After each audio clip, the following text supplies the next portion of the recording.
આ અમે જે 1 લાખ નાગફણીની વાતો કરીએ છીએ દર વખત તમારા વિડીયોમાં, તો આ રીએ નાગફણી તમે જુઓ, આવા ટેકરાઓમાં અમે આવી એકમાંથી અનેક હજારો નહીં પણ આ લાખ જે મૂકો 1 લાખ કરતો પણ વધારે આવી નાગફણી અમે જે વાવી દીધી છે એને પણ આ 2 મહિના અમે જો સાચવી લઈએ તો એકમાંથી 5 થી 10 નંગ બીજી નાગફણી તૈયાર થઈ જશે, જે ખાલી 2 રૂપિયામાં જ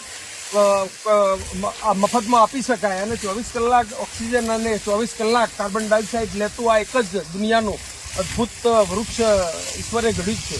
તો આ રીતે મારી એક નમ્ર અપીલ છે બધા ગ્રીન કમાન્ડોને અને પર્યાવરણ પ્રેમીઓને કે ઉનાળાની શરૂઆત પહેલાં ચોમાસામાં વાવેલો બધો ઝાડને અત્યારે જાતે જઈને એને પાણી મળે એવી કોઈ પણ રીતે સગવડ કરીએ. નગરપાલિકાઓને પણ વિનંતી છે કે એમના માળીઓને અને જે પ્રાઇવેટ સંસ્થાના જે પણ સંચાલકો છે એમને પણ વિનંતી છે કે આ 2 મહિના બધા જ વૃક્ષોને સાચવી લે તો એ આવતે વર્ષે એની રીતે ચોમાસાના રીતે સસ્ટેન થઈ જશે અને 3 વર્ષ પછી કોઈ પણ જાતને સાચવવાની જરૂર નથી પડતી. એનો આ નમૂનો આ 2 વર્ષના થયેલો ઝાડ અમે આ જાપાનની પદ્ધતિથી વાવેલા 1 ફૂટે ઝાડ અને ખાલી 1.5 ફૂટનો ખાડો કરીને જ વાવે છે, એકદમ મફતના ખર્ચે, ખાલી 5% ખર્ચમાં જ. જાપાનની પદ્ધતિમાં તો 3 ફૂટ ખાડો કરવો પડે, આર્યું ભરવું પડે, એનું ખાતર ભરવું પડે, લપ્પો ભરવો પડે, પણ અમે એકદમ દેશી પદ્ધતિથી આ બધા ઝાડ અહીંયા અમે આ 2000 ઝાડ આટલા ખાલી 2000 મીટરમાં જ આ અમે ઉછેર કર્યું છે 2 વર્ષમાં.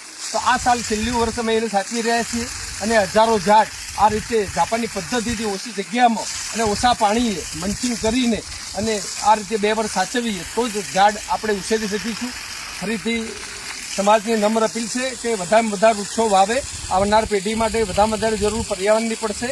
તો એના ભાગરૂપે અમારી આ ટીમ જે મહેનત કરી રહી છે તો અમે તમારી પાસે દિલથી સહકાર માગીએ છીએ.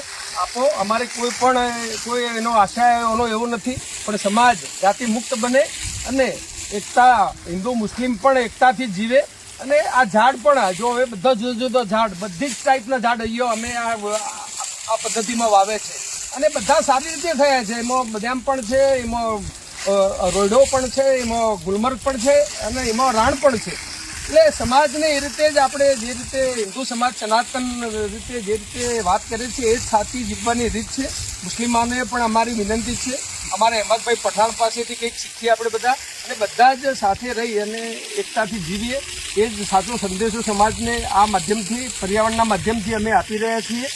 અટક મુક્ત અમારા કમાન્ડો આજે સમાજને ઘણું બધું કામ ગ્રીન કરવા માટે કરી રહ્યા છે અને કરતા રહેશે. આપ પણ જોડાઓ.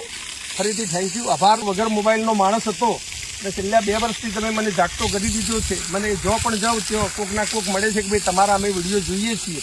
Thank you. જોનારને પણ થેન્ક યુ. ખૂબ ખૂબ અભિનંદન. કંઈક કરીએ સમાજ માટે, જાત માટે, બીજા માટે કરેલું કર્મ એ જ સાચું કર્મ સમજીને જીવન જીવીએ તો આ જીવન સાચું જીવ્યા કહેવાશે. થેન્ક યુ, આભાર. વિષ્ણુ દેવ કી જય. Green global brigade.